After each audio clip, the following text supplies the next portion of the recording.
অনেক দিন পর এরকম একটা ব্লগ করছি রান্নার। আজকে হবে কপি সিঙ্গারা। রবিবার আছে, ভালো কিছু আইটেম করতে হবে। কপি সিঙ্গারা হবে, আর কি করা যায় দেখা যাক। কি করে করছি দেখতে থাকুন। এটাকে আগে ছোট্ট ছোট্ট করে টুকরো করে কেটে নেব। এই যে এইরকম করে কেটে নেব। আলুও কাটবো এরকম ছোট ছোট করে। আগে এটা কেটে নিই।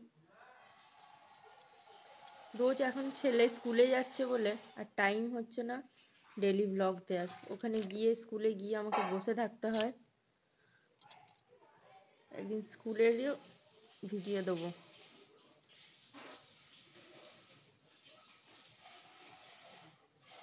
কপিটা কাটার পর আলুটাকেও এইরকমভাবে কেটে নিয়েছি ছোট ছোট করে, আর খোসা সমেতই আলুটা থাকবে।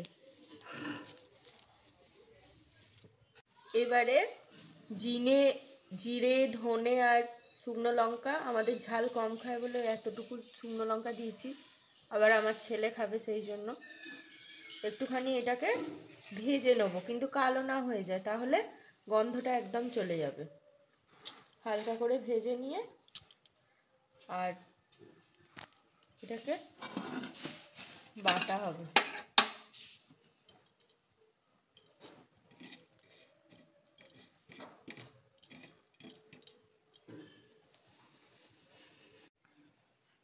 এবারে এটাকে হামান দিস্তে করে হালকা করে গুঁড়িয়ে নেবো। পুরোপুরি যেন একদম গুঁড়ো না হয়ে যায়, হালকা করে গুঁড়ো হবে। এই দেখুন, পুরোপুরি পেস্ট হবে না, এই রকম পেস্ট হবে। একটু একটু মুখে পড়বে, ভালো লাগবে। সিঙ্গারার ভেতরের পুরটা তৈরি করা হবে। কড়াতে তেল দিয়ে দেওয়া হলো। এরপর 5 ফোড়ন দিচ্ছি, 1 চামচের মতো 5 ফোড়ন।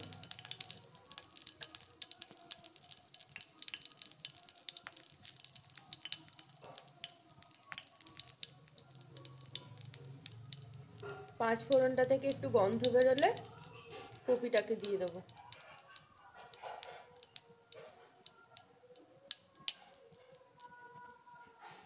অনেক সময় কপিতে পোকা হয়ে যায় বা খারাপ গন্ধ বেরোনোর জন্য কি করবেন, তখন কপিটাকে হালকা করে ভাপিয়ে নেবেন। যে শীতকালের শেষের দিকে যে কপিগুলো হয় সেইগুলোতে একটা গন্ধ ছাড়ে, তখনই অসুবিধা হয়।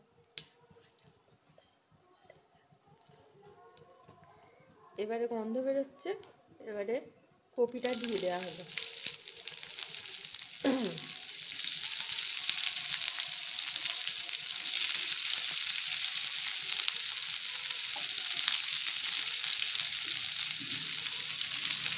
আগে কপিটা ভেজে তুলে নেব, তারপরে আলুটাকে ভাজা হবে।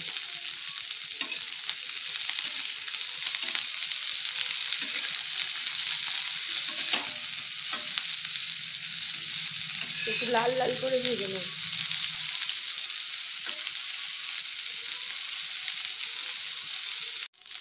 দেখুন এরকম লাল লাল করে ভাজা হয়ে গেছে।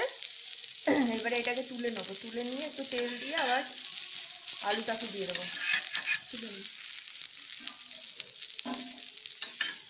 আজকের রাঁধুনি মা।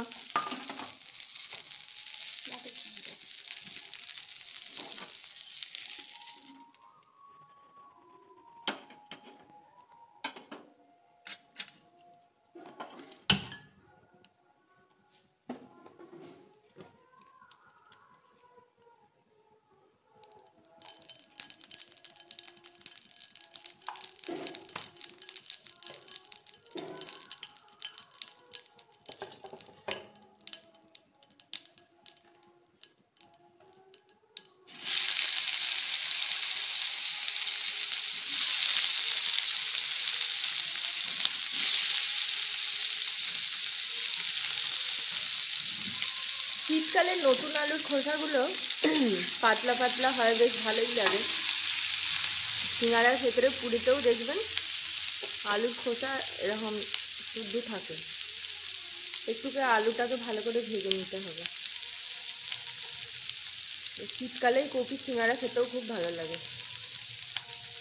যদিও শীত যেতে বসেছে, বলতে গেলে নেই। আমাদের এখানে বৃষ্টি হচ্ছে মাঝে মাঝে, সেই জন্য দেখবেন বর্ষাকালে এইসব পকোড়া তেলে ভাজা খেতে ভালো লাগে, এই জন্যই একটু আর কি প্রচেষ্টা। ভাজা হয়ে এসছে, এবারে এর ওপরেই কপিটাকে ঢেলে দেওয়া হবে।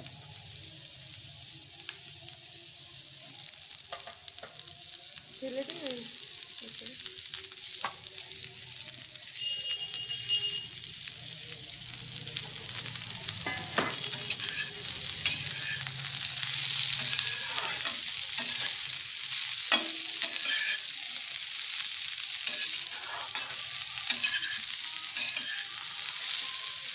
একটু আদা দিয়ে দিতে হবে।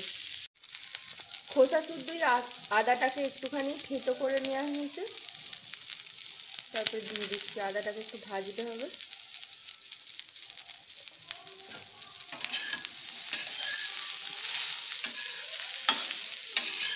মিডিয়াম আঁচ আছে, খুব জোরে দেওয়া নেই।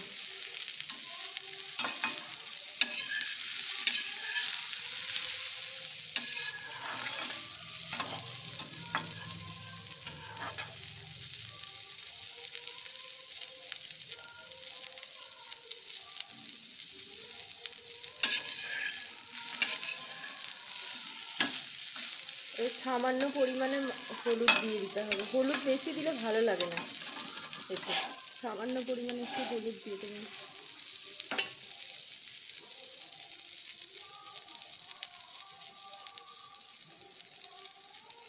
আপনারা যারা ঝাল খেতে বেশি ভালোবাসেন তারা একটু কাঁচা লঙ্কা থেঁতো করেও দিয়ে দিতে পারেন, খুব ভালো লাগবে। বাচ্চা খাবে বলে খালি দেয়া হয়নি।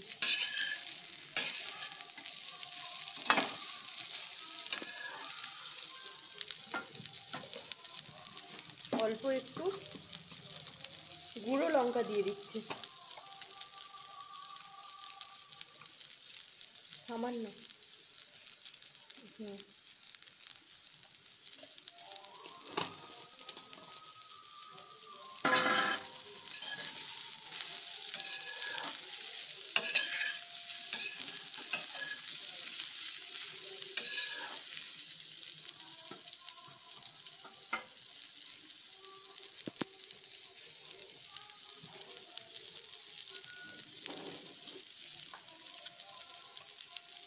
পরিমাণ মতো নুন দিয়ে দেবেন।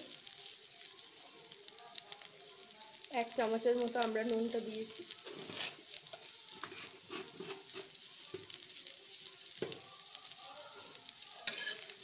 এবার একটু নেড়ে জল ঢেলে দেওয়া হবে 1 কাপের মতো।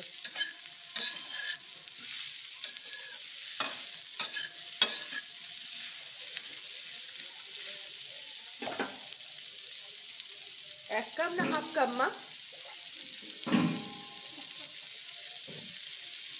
Half cup. হাফ কাপ জল দিয়ে আগে দেখা যাক, সেদ্ধ হয়ে গেলে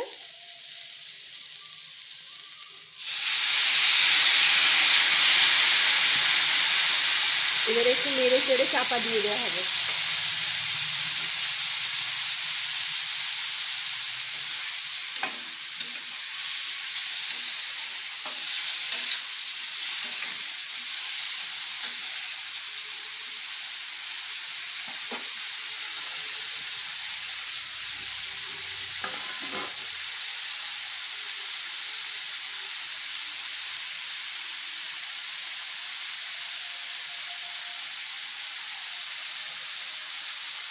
আঁচটা মিডিয়ামেই আছে।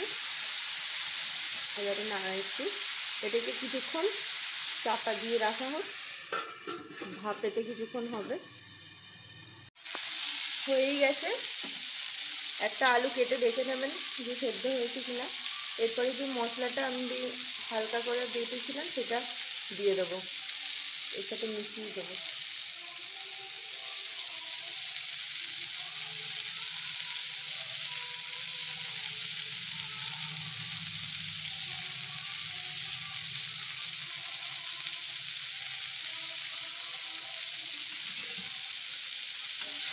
ভালো করে একটু নাড়াচাড়া করে নেব।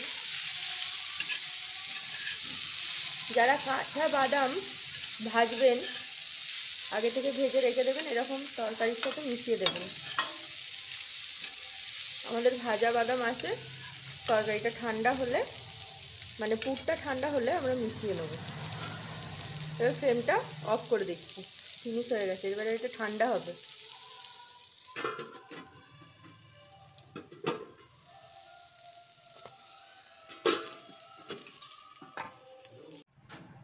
এবারে সিঙ্গারার ডোটা মাখবো। আমি এখানে 1 বাটি নিয়ে নিয়েছি ময়দা। আমার এই 1 বাটি মানে 300 গ্রাম। অল্প একটু নুন দিয়ে দিয়েছি।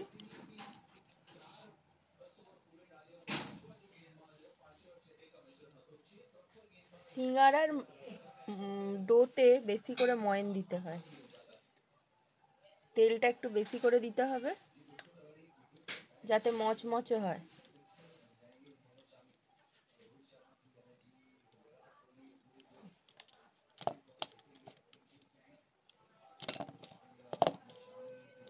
ভালো করে এরকম করে চটকে নিতে হবে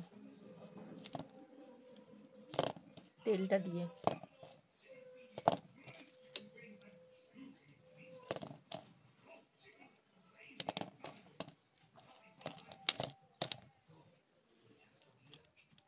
আরো তেল দিতে হবে।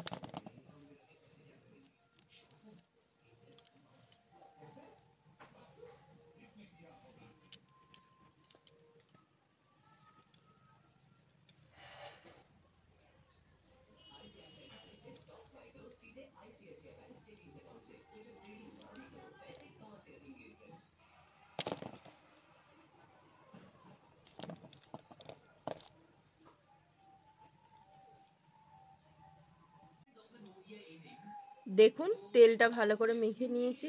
যখন দেখবেন এরকম ময়দাটাকে মুঠো করলে এরকম মুঠো হয়ে যাচ্ছে, তখনই জানবেন ময়নটা ঠিকঠাক দেয়া হয়েছে। আর যদি ভেঙে যায়, না এরকম মুঠো হয়, তাহলে ময়ন ঠিকঠাক দেয়া হয়নি, আরও তেল দিতে হবে। এটা ঠিকঠাক একদম ময়নটা দেয়া হয়েছে, এরকম মুঠো পাকিয়ে যাচ্ছে। এবারে আস্তে আস্তে জল দিয়ে একটা শক্ত মতো ডো করে নেব। দেখুন শক্ত করে আমার ডোটা মাখা হয়ে গেছে। একদম লুচি পরোটা যেরকম নরম হয়, এটা সেরকম নরম হবে না, একটু শক্ত মতো হবে।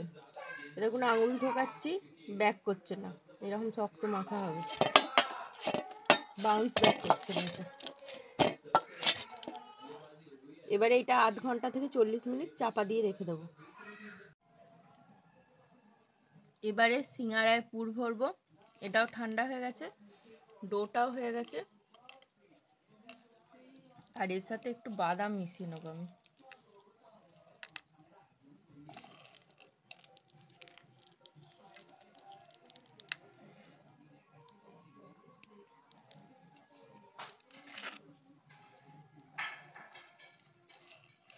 বাদামগুলো মিশিয়ে নেবো হালকা হাতে।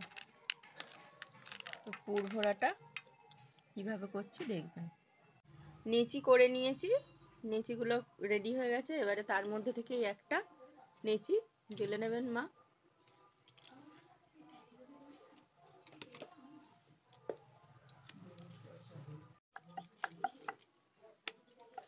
একটু লম্বা করে বেলতে হবে, গোল বেলা হবে না।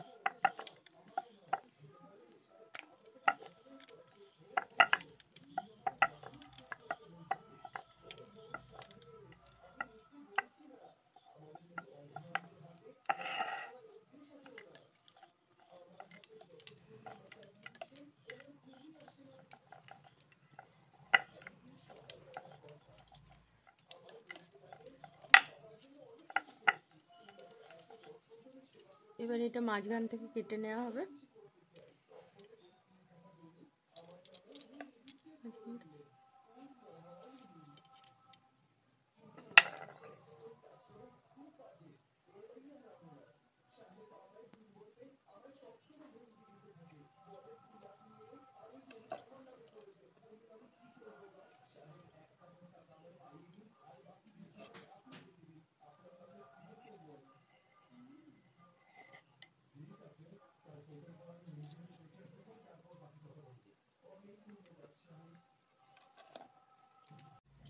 এবারে কিভাবে ফোল্ড করছি দেখে নিন।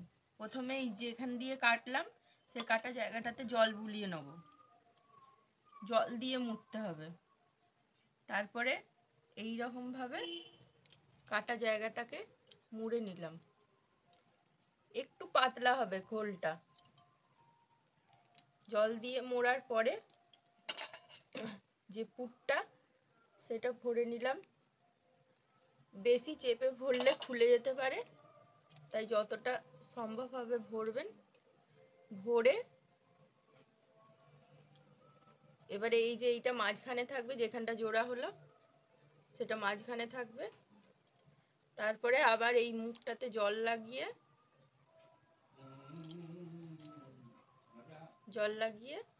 এই মুখটাকে ভালো করে টেনে জুড়ে দিতে হবে,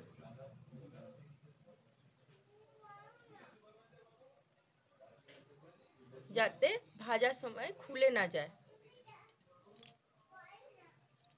এরকম হবে।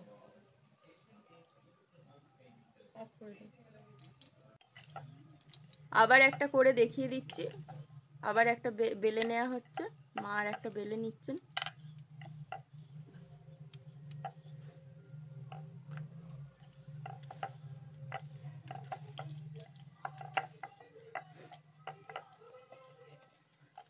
এবারে আবার এটাকে পাতলা করে বেলে নেওয়া হলো।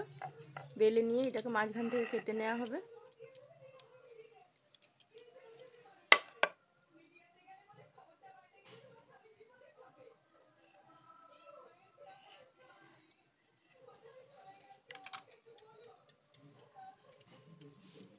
তারপরে এই যে এইখানটাতে জল লাগিয়ে নিচ্ছি।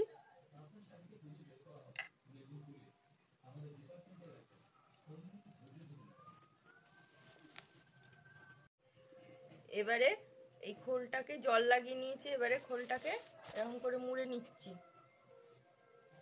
মুড়ে এর ভেতরে পুরটা ভরবো।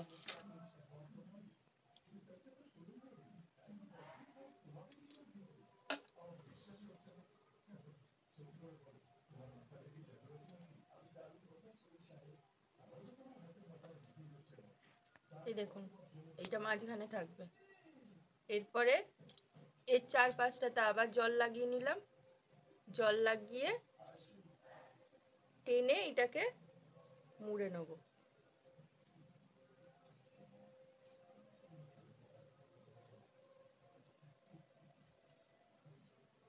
দেখুন সিঙ্গারার মতো পুরো।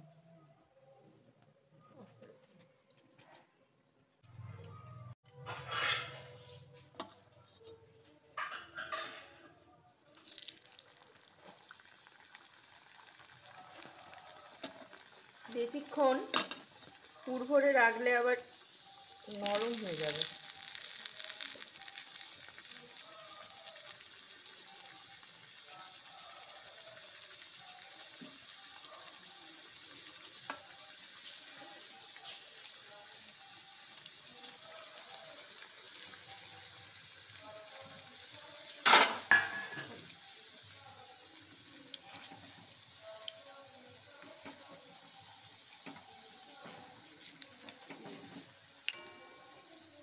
বেশি হয়ে গেছে। দেখুন কেমন লাল লাল মতো হয়ে যাচ্ছে। এরকম একটা মুখ খুলে গেছে। ভালো করে না মুড়লে এরকম মুখটা খুলে যাবে।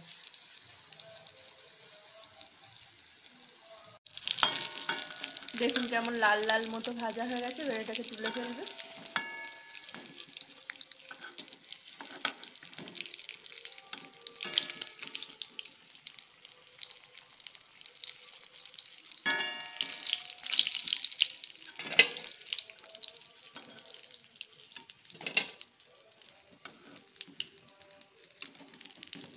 দেখুন কত সুন্দর হয়েছে।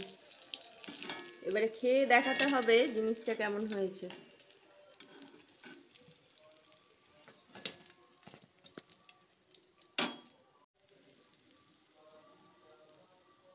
খুব সুন্দর হয়েছে, মচমচে। বলো। দারুণ। দারুণ হয়েছে? কেমন হয়েছে বলো? ভালো। কেমন? দারুণ। দারুণ হয়েছে? হ্যাঁ। কামড়াও কামড়াও, আরো কামড়াও। মুড়ি পড়ে যাবে। হ্যাঁ এই তো দেখুন কত সুন্দর হয়েছে। এবারে মা খেয়ে বলবেন যে কেমন হয়েছে। ভালোই মচমচে হয়েছে। ভালোই মচমচ হয়ে যাচ্ছে। দেখুন ভাঙছে কেমন আওয়াজ হচ্ছে। খেয়ে দেখুন কেমন হয়েছে।